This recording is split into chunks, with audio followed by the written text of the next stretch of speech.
पिता परमात्मा पूर्ण ब्रह्म सारी सृष्टि के रचनहार कुल मालिक कबीर देव जी कबीर परमेश्वर जी की असीम कृपा से हमें ये सत्संग प्राप्त हुआ। पुण्यात्मा, सत्संग का क्या अर्थ होता है? सीधी सी बात है, जहां पर सत्य का साथ हो, सत्य का आधार हो, उसको सत्संग कहते हैं। तो ये सत्संग अध्यात्म ज्ञान का प्रचार माध्यम जहां माना जाता है, अध्यात्म मार्ग का जो विचार दिया जाता है उसको सत्संग कहते हैं। और वो सच्चा हो, शास्त्र अनुकूल हो, प्रमाणित हो, उसको सत्संग कहते हैं।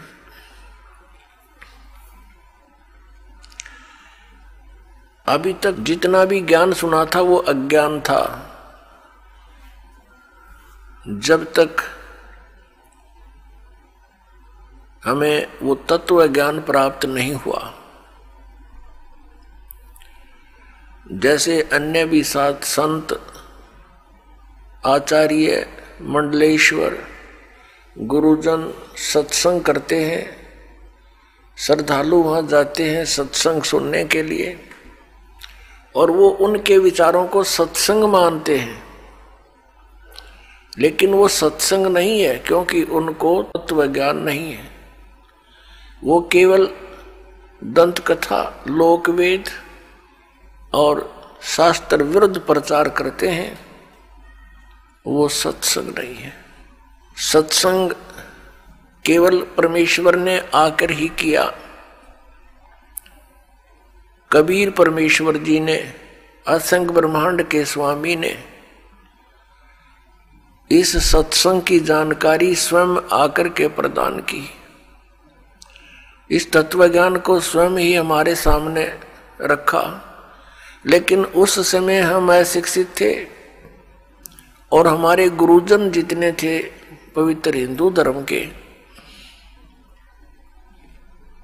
वो संस्कृत के तो विद्वान थे, लेकिन अध्यात्म ज्ञान में वो शून्य थे,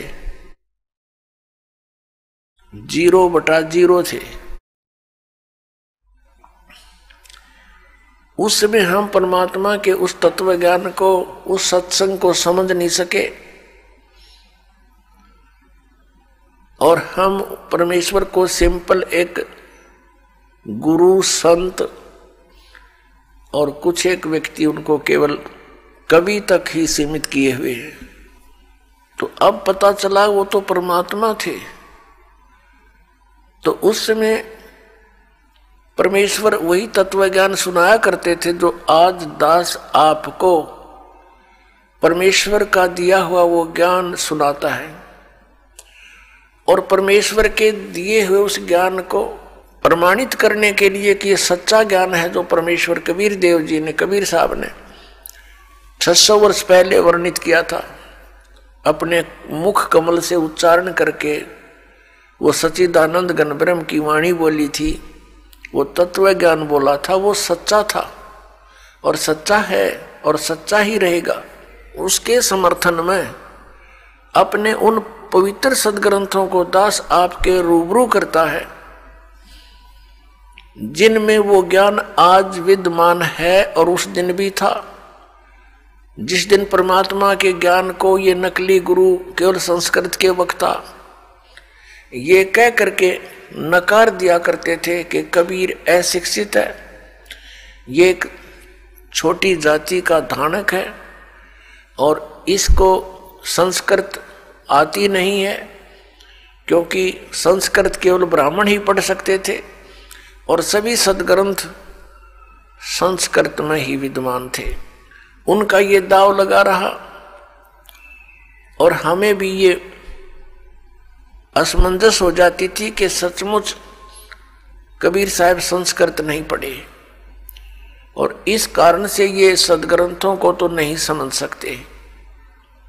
और जो हमारे गुरुजी इस पवित्र हिंदू धर्म के गुरुदेव ये शंकराचार्य माने जाते, आदि शंकराचार्य थे, उनसे ही ये ज्ञान शुरू हुआ जो पूरे हिंदू समाज में समाया हुआ है। उनसे ही सुनकर ज्ञान को आगे ब्राह्मण लोग अपने अपने क्षेत्र में यही प्रचार किया करते थे। अब वो क्या ज्ञान देते थे कि श्री ब्रह्मा विष्णु महेश ये अविनाशी हैं, इनकी कोई माता पिता नहीं। परमेश्वर कबीर देव जी 600 वर्ष पहले कहा करते ये नाशवान है, इनकी जन्म मृत्यु होती है, ये पूजा के योग्य नहीं,